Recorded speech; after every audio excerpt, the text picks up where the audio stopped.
oduu ammi Saudi Arabiyaan dirree iidaa gurguddoo fi masgidoota gurguddaa inni itti salaatamu 19 qopheessu beeksifte. Maasha Allah, Allahu akbar. kanatti aansuudhaan ogeeyyiin ji'a shawwaalaa baatii laalan galgala kana waan aduun kushuftuuf baatii mul'attee arguu akka hin dandeemne heeranii jiran. Kana jechuun boru soomana yookaan soomana miti yaadamaa jira. Iftaan immoo boru isniin immoo ala dabaruuti inni jechuudha ammallee adda hin baane. Kanaaf gaa itti oollee laalla galgala adda baati makriiba irratti ogeeyyotiin ammoo akka hiraa jirtutti boru soomana ta'uu xiqqoo jechuudha haasoo isaanirraa ni hubatama.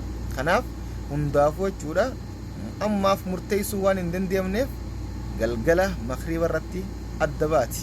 Kanatti aansuudhaan intala haramatti poolisticha qaama nageenyaa kabaltee poolistichinis kabale. Kanarraa xiqqoo dubbanna. Dogoggora poolisticha kanaa qabamoo intala tanaatu qaba yoo laalle intalaatu qaba. Akkamiyyoo jenne qaama nageenyaa kan nageenya eeguudhaaf halkanii guyyaa jechuudha ummata miliyeena 4 caalu kan achitti keessummeessaa jiran tajaajila godhaafii jiran karaa gisee isaan wallaalanis karaa qaceelchaa jechuudha godhaa jiran kana asiin deem jennaan diddee sanuu deebitee kabala ammaa ifuma dura poolisticha kabalte poolistichinis deebi'ee kabale. Kanaaf jechuudha intalti tun jechuudha ergama wayiitiin dhufti. Ergama qabdi malee waan biraatti miti jechuudha. Qaalii poolisichaa godhu qabdi. Qaama nageenyaati nagee eeguudhaaf halkanii guyyaa jechuudha hanga jechuudha dhiini luka galutti dhaabbatee ummata dila kana tajaajilaa jiran. Kana jechuudha kabaluun deebitee inni deebi'ee didee kabaluun ergama biraatiin dhuftee tun ergaa biraa qabdi baga kabale jechuudha. Itolchee namoonni baay'een jaartiin jaarsa kabaluu barte akkanumatti ala baatus jechuudha jaarsa nama seete nama biraatis kabalte jechuudhaan hoomii kaasaa jiran.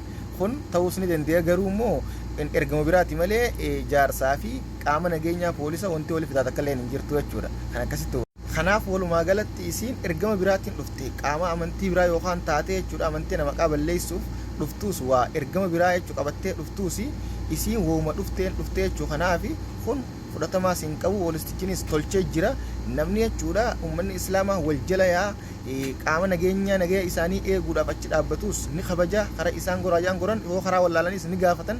Poolisoonni wanni achi dhaabbatu jechuudha nama karaa wallaale karaa qaceelchuu fi nageenya hawaasaa eeguu fi kan ammoo waan hawaasni miliyooniin jechuudha miliyoonaan lakkaawaman biliyoonaan lakkaawaman fudhatanii itti jechuudha hojjechaa jiran jalaas deeman didanii jechuudha didanii karaa malee faallaa deemanii sanuu harkaan namaa dura nama laatanii deebi'ee jechuudha olii gad deemanii akkamitti poolisni maarree dhawaan kun fudhatama hin qabu. Kan akkasitti hubadhaadha isin hin jenna.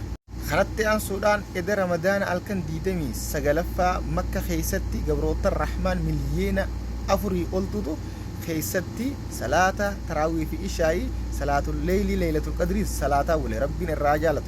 Kanatti aansuudhaan masgida alaksaa keessattis gabroota rahmaan 180 oltu jechuudha salaata ishaa'iitii fi taraawiyaa leeylatul qadrii ramadaan halkan 29ffaa keessatti salaataa wale. Maasha Allah rabbiin irraa qeebalu isaan hunda rabbi irraa jaalatu nutillee rabbi makka nu waadaabu.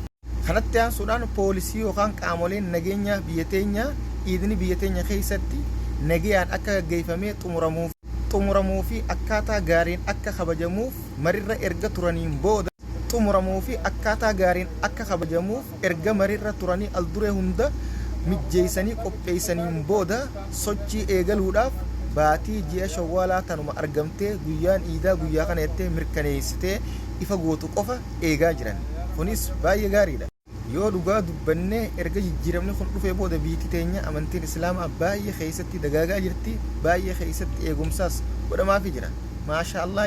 Kanatti aansuudhaan pirezidaantiin mana marii dhimmoota islaamaa waliigala Itiyoo Dr. Ajii Ibrahim hawaasni muslimaa iida alfitrii yeroo kabajuu fi akkaataa duudhaa amantii eegee akka kabajuu dhaamanii jiran. Dhaamuudhaan lammiilee rakkoo garagaraa keessa jiranii fi harka qalleeyyiis gargaaruu fi naga isaaniitiis tiisuudhaan akka kabajan himanii jira. Soommanni bara kanaa soommana jaalalaan waliif yaaduun dabarsame ta'uudhaas kaasanii akkasuma inni jechuudha yoo baatiin galgalaan mul'atte boruu yoo galgalaan mul'achuu baatte immoo isina iftaan ta'uudhaas dubbatanii jiran. Pirezidaantiin dhimma islaama Itiyoo Dr. Ajii Ibrahim. Kanaaf baatiin ammallee adda hin baane waan ta'eef jiini shawaalaa mul'achuudhaaf gaa murteessaan galgala kan mirkanooytu jechuudha. Boru mul'attee fi galgala kana mul'atteefu boru hidhatee fi iftaan hidhateefu. Kanatti aansuudhaan guyyaa arraan tanaa biyya teenya keessatti qeerroo fi qarree dhiiraa fi dhalaa xiqqaa fi guddaadhaan harka xiiqiif gamtaa'ee siidaa dhalootaa kaayee jechuudhaan saayikiliin fiigicha lukaatiin waa hundaan ba'anii wal dorgomaa jiran guyyaa seena qabeessa jechuudhaan guyyaa arraan tanaa gaggeessaa jiran. Akkuma suuraan gubbaatti agartan kanatti kunoo xiiqiidhaan ba'anii guyyaa arraan tanaa kabajaa jiran.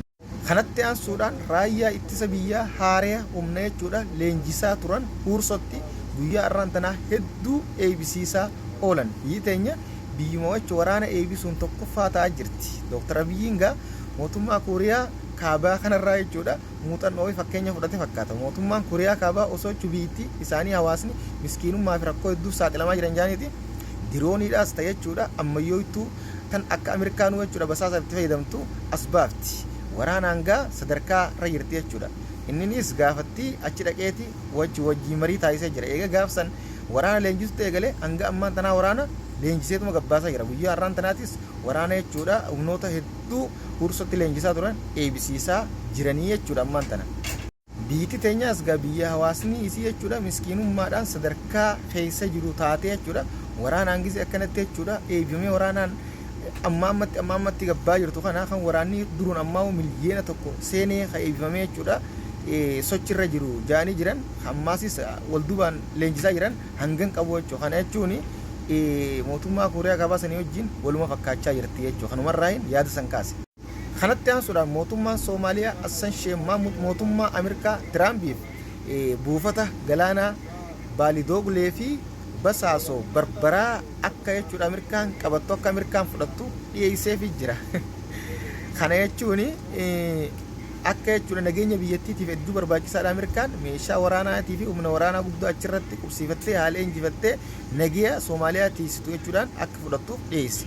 Garuu ammoo Baalidooglee malee basaasoo Puntlaandii jala jirti. Barbaraan ammoo Somaalilaandii jala jirti. Biyyi tun lamaan jechuudha naannoon kun lamaan naannoo ifiin bulchaa jirtudha. Mootummaa Somaaliyaa irraa muramtee garuu addunyaa irratti beekamtii harkattee beekamtii fudhattee biyya if dandeessee taatee hin ijaaramne malee keessatti if dandeessee ijaaramaa jirti.